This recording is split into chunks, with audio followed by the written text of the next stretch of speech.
Okay na. Ayan, isang magandang gabi sa inyo lahat mga kababayan. Kasama po natin si Yusek Cardima ng Duterte Youth Party List. Ang napakagandang lalaki.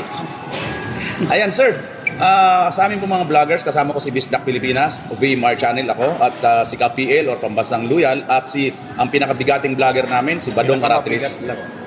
Sir, hingi lang po kami ng reaksyon ninyo tungkol dito po sa nagaganap sa Quadcom ngayon. Siguro ang masabi ko sa inyo, patungkol dyan, kung saan nagsimula yan, Yusek ako nung 6 na taon. Mula kay Pangulong Duterte hanggang kay Pangulong Marcos. Kaya lang sa simula ng taong ito, napapansin ko na parang pinag-iinitan nila si Pangulong Rodrigo Duterte at si Vice President Sara Duterte. At nung nagpatawag ng unang Bagong Pilipinas Fair noong January, nakasabay nito yung rally sa Davao. Ako po, kahit head of agency, ang pinili kong samahan ay yung sa Davao. After nun sa Cebu, yun rin ang pinuntahan ko. Sa almost 30 na Bagong Pilipinas Servicio Fair, talagang dito ako sumasama sa atin. Kina Pangulong Rodrigo Duterte, kay Vice President Sara Duterte. Kasi ako naniniwala sa kanilang ginawa sa ating bansa. Naramdaman ng mga Pilipino yung tunay na pagbabago. Talaga na ang mga kriminal, durugista, kahit yung NPA na terorista, nadurog ng todo. At kung sino nag-benefit, tayong lahat mga Pilipino. Kaya lang ngayong panahon na ito, nagbalikan yung mga durugista. Kanina nga nabasa ko, may ginahasa nung mismong 13 years old na babae, ginahasa nung Noche Buena mismo. Tapos last week, 15 years old na babae, ginahasa ng 13 lalaki. Tapos sa social media, nakikita nyo may mga nawawalang bata, di ba? Wala naman nagsasalita, di ba? Tapos sasabihin sa atin na the Philippines is safer than ever before, ganun, ngayon daw. Alam nyo, yung peace of mind na naramdaman ng mga Pilipino noong panahon ni Pangulong Rodrigo Duterte, yun ang hinahanap nating lahat. Na meron tayong isang ama, isang head of state, isang tatay digong, na hindi natutulog hanggat alam niyang may mga kriminal, drogista at NPA na terorista. Sa panahon lamang niya, nadurog ang NPA. Dati may batalyon pa, may balangay pa. Sa dulo ng kanyang term, ubos ang NPA. Mula 89 na front, naging 13 na lang na superhina, ngayon 7 na lang. Lahat yun, contribution ng Pangulong Rodrigo Duterte, ng ating mga tropa ng gobyerno, NTF-ELCAC at ng SMNI. Kasi ang SMNI, kasama natin ngayong gabi, sila lang kaisa-isang channel na nagsisiwalat sa mga makakaliwa sa Kongreso. Tayo, ang trabaho natin sa NYC ng 6 na taon, labanan ang recruitment ng mga NPA sa ating mga kabataan. Kasi habang nilalabanan ng gobyerno, yung mga NPA mismo sa field, nagre-recruit sila ng mga bata pang-replenish ng rank. So ang trabaho natin sa NYC for 6 years, labanan yung recruitment na yon. And alam nyo, fixed term ako until next year. Ang nangyari doon, sa totoo lang, sinamahan ko si Vice President Sara Duterte sa kanyang budget hearing noong August 27 sa Kongreso. Ako lang yung kasama niyang appointee doon ng gobyerno. Kasi lahat talagang pinagtutulungan siya. After 2 days, tinanggal ako ng Malacanang. Sumulat ako sa Malacanang to clarify kasi fixed term naman ako. Kaya lang wala silang sagot, di ba? Alam nyo yung batas ng NYC, authored by then Congressman Bongbong Marcos. Ito lang ang kaisa-isang batas na kahit tingnan mo lahat ng profile ni Congressman Bongbong, Senator Bongbong, President Bongbong, ito yung tinatawag ng landmark law niya. So siya yung naglagay ng fixed term provision sa kanyang batas. Ang kauna-unahang lumabag ng batas na yon sa 30 years, hindi ibang presidente ng Pilipinas. Kung sino pa yung author, siya pa yung lumabag ng sarili niyang batas. Alam niyo, kung tutuusin, ang Pangulong Bongbong Marcos, ang Speaker Martin Romualdez, ang Special Assistant to the President Anton Lagdameo, lahat yan ninong ko sa kasal. Talagang nandun sila sa Davao nung kinasal kami. Sila ang mga nag-speech sa aming kasal ng aking asawa, Congresswoman Cardema. Ang nagkasal sa amin si Mayor Sara Duterte. Pero kahit na ganon, kahit na siguro isang lambing ko lang sa Pangulo, sa Speaker, sa ating Special Assistant to the President na Ninong, tulungan nyo naman kami, bigyan kami ng pondo and everything. Hindi ko ginawa yon. Noon napansin ko na parang inaatake na yung mga Duterte, kahit nagbalimbingan na ang buong Kongreso ng Pilipinas. Kung nakita ninyo nung November, ilan ang kinatawan ninyo sa Kongreso? 300 plus. Ilan doon ang bumanat kay Pangulong Duterte? Halos 50 nung buong araw na yon. Isa lang ang nagtanggol sa kanya nung hearing na yon. Congresswoman Cardema lamang ng Duterte Youth Party List.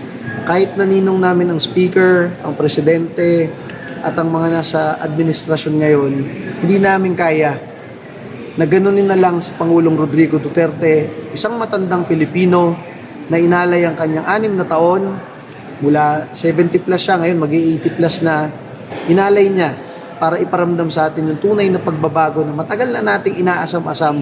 Ngayon lang natin naramdaman kay Rodrigo Duterte, sa isang Rodrigo Duterte. At lahat yun hinahanap natin ngayon. Yung peace of mind sa mga kriminal, sa mga durugista na naglilitawan na naman ngayon. Korupsyon na napakalala. Diba? Lahat na lang ng pondo ng iba't ibang ahensya nililipat-lipat kahit hindi naman dapat ilipat. Nagtataka na lang ang lahat. So kahit na pwede naman tayo mag-go with the flow sa napakaraming kongresista na kasamahan natin na nandun na lahat. Lahat na nakaganon dati, ngayon iba't ibang wala nang dumidikit kay Rodrigo Duterte. Hindi natin kaya iwan si Rodrigo Duterte. At alam natin, kayo, ating mga kasamang vloggers, ang SMNI at ang majority ng sambayan ng Pilipino, alam nila sa ating puso, sa inyong puso, kung gaano ang pagmamahal ng Pangulong Duterte sa sambayan ng Pilipino. Siya ang isang ama ng bansa na hinahanap-hanap natin. Kaya nga po sa kanyang paglilingkod ng ayos, na upo, pinagkatiwalaan ng sambayan ng Pilipino, ang Mayor Sara Duterte naging pangalawang Pangulo natin ngayon. Kaya sinasabi ko sa inyo, si Sara Duterte ang most voted, most trusted leader sa kasaysayan ng bansang ito. Bakit siya i-impeach? Diba? Sasabihin ng mga kongresista, kinatawan ako ng taong bayan, kaya kong gawin to and everything. Yung pagtitiwala ng sambayan ng Pilipino ay naka kay Sara Duterte at naka kay Rodrigo Duterte. Aakusahan mo si Sara Duterte ng betrayal of public trust. Baka nakalimutan ninyo na ang tiwala ng sambayan ng Pilipino, ng publiko, karamihan yon, milyon-milyon, ay naka kay Sara Duterte.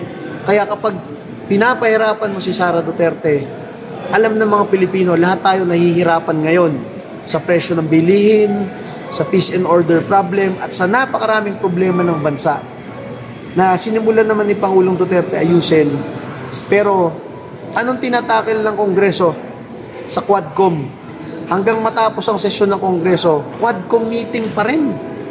Binagyo na yung Bicol, nag-super typhoon na ng ilang beses, binaha na ang milyong-milyong Pilipino. Nagkukulang na sa pagkain, nagtataas ang presyo ng pagkain, yung mga ipinangako naman tungkol sa bigas, hindi na ma-achieve yun. Diba? Hirap na hirap pa ang mga Pilipino sa natural calamities, sa presyo, sa trabaho at iba't ibang bagay. Peace of mind sa security dahil pwede kang paglabas mo ng bahay, masaksakan ng adik, naglipaan na naman ng mga adik, ang anak mo magahasa, and everything. Yan ang pinoproblema ng sambayan ng Pilipino. Bakit wala man lang naghihiring tungkol sa super typhoon, sa disaster control, and everything? Bakit nung Quadcom hearing patungkol sa drug war, yun ang sinasabi ni Congresswoman Cardema, bakit kahit isang biktima ng durugista, wala man lang inimbitahan dito? Sa dami-dami ng na biktima ng mga adik, sinaksak dahil kinuha yung cellphone, ginahasa na bata, ng mga bangag, wala man lang kahit isa na witness o resource person na biktima sila ng durugista. Sino mga resource person? Yung drug lord na tumatakbong mayor, yung mayor na involved sa drugs, yung pamilya ng mga drug pusher na nagbebenta ng drugs na ayaw sumuko, napatay nung nanlaban sila. Ba't yun ang mga pinagkakatiwalaan nating resource person? Yun lang mga sinasabi natin at sinasabi ng taong bayan. Kinatawan kayo ng taong bayan, sana yung sentimiento ng taong bayan patungkol sa Pangulong Duterte, kay Vice President Sara Duterte, ay bino-voice out ninyo. Ngayong paparating na January, kasama ng SMNI, ng KOJC, nandyan. Nagsalita bigla ang Iglesia ni Cristo na sila ay magrarally against doon sa impeachment ni Vice President Sara Duterte. So biglang naratel yung ibang politiko because election year next year. At lahat naman sila gusto yung boto ng Iglesia ni Cristo. So sana samahan natin ang ating mga kapwa Pilipino, KOJC man yan, Iglesia ni Cristo man yan, at napakaraming mga Pilipino, napakaraming tropa ng gobyerno, pulis at sundalo, hindi lang sila makapagsalita. Pero ang sinasabi nila, Duterte kami. Naramdaman namin kay Pangulong Duterte yung genuine na leadership at pagtulong sa mga tropa ng gobyerno, dinoble yung sweldo. Saan ka nakakita na ang head of state mo sasabihin sa mga tropa ng gobyerno, ubusin nyo lahat ng kriminal at terorista, ako bahala sa inyo. Yun ang klase ng leader na hinahanap ng sambayan ng Pilipino. Hindi yung ginahasa na yung bata sa araw ng Pasko, ginahasa na yung isang Cebuana, 15 years old, pinagtulungan ng napakarami, namatay sa panggagahasa sa kanya, at napakarami pa, wala man lang nagsasalita kahit isa. Kaya nga po, ang Duterte Youth Party List, talagang kami, binabalik namin ang death penalty. Kami lang ang nag-propose na ibalik ang death penalty para sa rapist, para sa kidnapper, para sa drug trafficker, para sa teroristang NPA, at para sa plunderer at o kurakot. Walang ibang senador o kongresista ng bansa ang mag-a-attempt magbalik ng death penalty sa bansa, lalo na patungkol sa korupsyon. Pero kami sa Duterte Youth Party List, yun ang aming House Bill, yun ang aming panukalang batas. Bakit? Yun ang gusto ng sambayan ng Pilipino. Managot lahat ng kurakot, mandarambong sa bansang ito, lahat ng kriminal, lahat ng durugista, lahat ng ayaw ng lipunang ito. Hindi tayo pwede manahimik dahil tayong mahihirap, tayong sambayan ng Pilipino, tayo ang nabibiktima ng durugista, ng kriminal, at kapag mayroong mga mandarambong na nangungurakot, lahat tayo biktima nun. Kailan matatapos ang ganyang sistema sa bansang ito? Naramdaman na natin yung tunay na pagbabago kay Rodrigo Duterte, kaya lahat tayo nabuhayan ng pag-asa, lahat tayo alam ang gagawin. Lumaban, magsalita, at dahil sa napakaraming vloggers katulad ninyo, kasama ng SMNI, lahat ng katotohanan ito, talo nyo pa ang actual na mga media sa bansang ito. Kayo ang sinusundan ng sambayan ng Pilipino. Hindi na yung mga media outlets. Kayo, mga vloggers, kasama ang SMNI, kayo ang nagpapakita ng katotohanan at kung saan dapat dalhin ang bansang ito. Kaya ang sinasabi ko po sa inyo, sana po proteksyonan natin ang pangalawang Pangulo, Sara Duterte. Sa batang edad na 46, ibinigay na ng Pilipinas ang kanyang tiwala dito sa batang ito. At sigurado tayo magiging Pangulo ito ng Pilipinas. Hindi natin alam kung anong taon, pero sigurado ito magiging Pangulo si Sara Duterte. Kailangan natin proteksyonan, depensahan, at panindigan lahat ng advokasya ng Pangulong Duterte, ng pangalawang Pangulo Sara Duterte. Dahil sila lamang ang pinagkatiwalaan ng taong bayan na nagprotekta sa ating lahat sa mga kriminal at drogista sa bansang ito. Nagpapasalamat po kami sa Duterte Youth Party List. Ako po, Chairman Ronald Cardema. Kasama po ang aking asawa, Congresswoman Cardema. Dahil nandiyan kayo lahat. Alam niyo, masakit rin sa aming kalooban na ako ay tinanggal ng Marcos administration kahit na ninong ko ang Pangulo at kahit na napakaraming kaibigan namin sa Kongreso, marami dyan ninong at ninang namin, matagal na namin kaibigan. Wala, ibang nagdedepensa kay Pangulong Duterte. Nag-iisa na lang kami para kaming outcast sa Kongreso. Pero saan kami kumukuha ng lakas ng loob? Walang iba kundi sa inyo, mga kasamang Pilipino, mga kasamang Duterte supporters, lalo na sa mga vloggers. Dahil kayo lang ang nagpapakita ng katotohanan sa mga nangyayari sa bansang ito. Kaya muli po, mula sa Duterte Youth Party List, kami ay lubos na nagpapasalamat. Sabihin ko sa inyo, napakaraming party list. Bilyon-bilyon yung pondo. Milyon-milyon yung pangkampanya. Yung mga billboard sa expressway, ang lalaki, may pang TV ads and everything.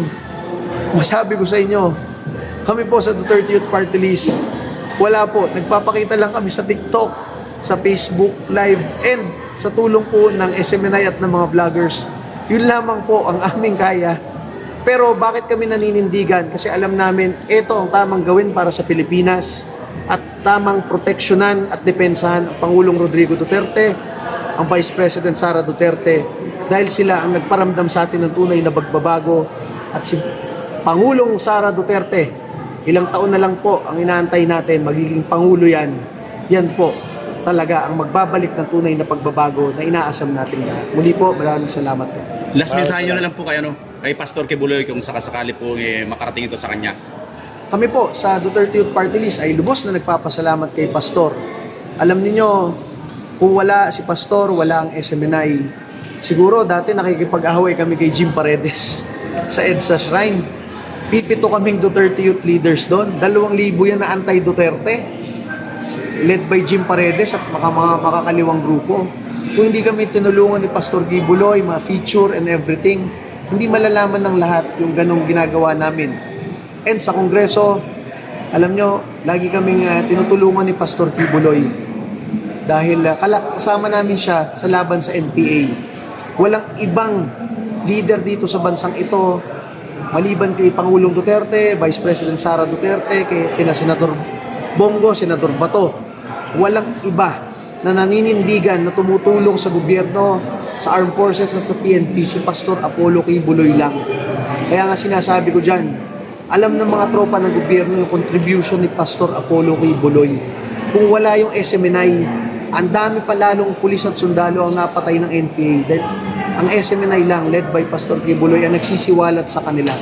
So nagpapasalamat kami kay Pastor Kibuloy, aming kaibigan, aming pinupuntahan lagi sa Davao, isang mentor, isang guide sa ating lahat. Kaya sana kami sa Duterte Youth Party List, ang dala lang talaga namin, 4 lang. Bongo, Bato, Pastor Kibuloy at si Congressman Marcoleta na lumalaban na rin sa mga kamalian sa bansang ito. So sana po tulungan nyo rin po sila ay lumalaban. Pati po kami lumalaban po next year. Ang kalaban namin, napakaraming milyonaryo at bilyonaryo na puro kontraktor yata. Mga negosyante na nag-party list bigla. Kami po sa Duterte Youth Party List, ang aming nominees, si Congresswoman Cardema, reservist galing UP. Ang second nominee namin galing Philippine National Police Academy. Ang third nominee namin galing Philippine Military Academy. Kaya kami po talagang naninindigan sa laban sa NPA, kay Pastor, kay Pangulong Duterte at kay Vice President Sara Duterte. Maraming salamat po. Maraming salamat po, Congressman. Sir, pwede ba selfie, sir?